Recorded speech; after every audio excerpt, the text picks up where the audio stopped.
हार मानने वाला नहीं था वह लड़का। गांव का नाम था रामपुर, चारों तरफ हरे खेत, कच्चे रास्ते और मिट्टी से बने घर। उसी गांव के आखिरी छोर पर एक टूटी हुई झोपड़ी थी जिसकी छत से बरसात के दिनों में बूंदें घर के भीतर गिरती थीं। वहीं रहता था मोहन, दुबला पतला सांवला, लेकिन आंखों में सपनों की चमक लिए। मोहन का परिवार बेहद गरीब था। पिता शंकर खेतों में मजदूरी करते थे, दिन भर पसीना बहाने के बाद कभी 150 रुपये मिलते, कभी कुछ भी नहीं। माँ सीता दूसरों के घरों में झाड़ू पोछा करती थी। घर में 3 छोटे भाई बहन और थे। कई बार ऐसा होता कि सबको पेट भर खाना भी नसीब नहीं होता, पर इन सब के बीच मोहन अलग था। वह पढ़ना चाहता था, कुछ बनना चाहता था। सपनों का मजाक। मोहन सरकारी स्कूल में पढ़ता था। स्कूल की हालत भी उसी की तरह जर्जर, टूटी कुर्सियां, काली पट्टी पर खरोंचे और पुराने वर्षों की किताबें। एक दिन शिक्षक ने पूछा, बड़े होकर क्या बनोगे? किसी ने कहा किसान, किसी ने कहा दुकानदार। मोहन की बारी आई तो उसने हिम्मत करके कहा, सर, मैं अफसर बनना चाहता हूँ। क्लास ठहाके से गूंज उठी। अरे तेरे घर में खाने को नहीं है और तू अफसर बनेगा? वह हंसी उसके भीतर देर तक गूंजती रही। उस दिन वह चुपचाप घर लौट आया, मगर उसकी आंखों में आंसू नहीं थे, आग थी। हालात की चोट। 8वीं के बाद मोहन की पढ़ाई लगभग छूट गई। पिता बीमार पड़ गए, पैसे नहीं थे, माँ का काम भी कम हो गया। एक रात पिता ने कहा, मोहन अब स्कूल मत जा, काम कर, घर कैसे चलेगा? उस रात मोहन सो नहीं पाया। छत से टपकते पानी को देखते देखते वह सोच रहा था, क्या मेरे सपने यहीं खत्म हो जाएंगे? सुबह उसने माँ से कहा, माँ, मैं काम भी करूंगा और पढ़ाई भी, बस मुझे मत रोकना। माँ की आंखों से आंसू बह निकले।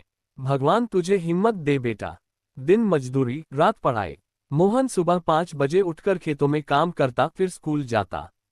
लौटकर चाय की दुकान पर बर्तन धोता। रात को थके हुए शरीर के साथ लालटेन की रोशनी में पढ़ता।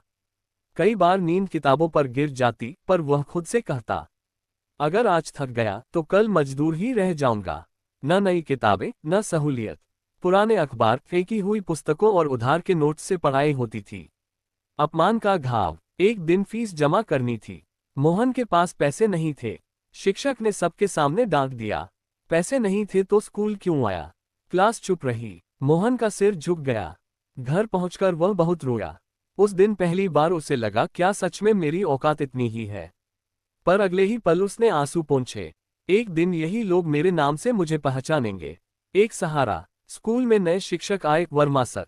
उन्होंने मोहन की मेहनत देखी और पूछा, इतनी मेहनत क्यों करता है बेटा? मोहन ने सब बताया। वर्मा सर ने उसकी पीठ थपथपाई। हालात इंसान को नहीं हराते, इंसान हालात को हराता है।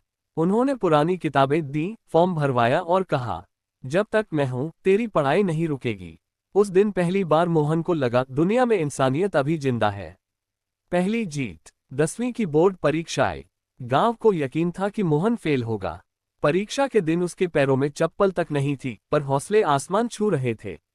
परिणाम आया, अखबार में उसका नाम था। जो उसका मजाक उड़ाते थे अब तारीफ कर रहे थे। सरकार से स्कॉलरशिप मिली और मोहन शहर पढ़ने चला गया। शहर की लड़ाई। शहर में सब नया था, ऊंची इमारतें, अंग्रेजी में बोलते बच्चे और सपनों से भरी दौड़। अंग्रेजी कमजोर थी, इसलिए लोग हंसते थे। पर मोहन अब मोहन नहीं था, वह संघर्ष की आग में तप चुका था। लाइब्रेरी उसकी दुनिया बन गई। वो दिन। सालों के बाद सबसे बड़ी परीक्षा हुई। मोहन ने पेन उठाया और याद किया, पिता का पसीना, माँ के आंसू और अपना संघर्ष। नतीजा आया, मोहन अफसर बन चुका था। वह दौड़कर घर गया, माँ के पैर छुए। माँ बोली, बेटा, तूने हमारी गरीबी को हरा दिया। मोहन की आंखों से आंसू बह निकले। अंत नहीं, मिशन। मोहन अफसर बन गया, पर उसका दिल गांव में ही रहा। उसने अपने गांव में एक छोटा सा स्कूल खुलवाया। गरीब बच्चों के लिए मुफ्त पढ़ाई। बच्चों से कहता, मैं तुमसे बड़ा नहीं हूँ, बस तुमसे पहले गिरा था और तुमसे पहले उठ गया। और फिर वह एक बात हमेशा दोहराता, गरीबी गुनाह नहीं है। अपमान इंसान को तोड़ता नहीं, बनाता है। मेहनत कभी बेकार नहीं जाती। जो हार नहीं मानते, किस्मत एक दिन उनके आगे झुकती है।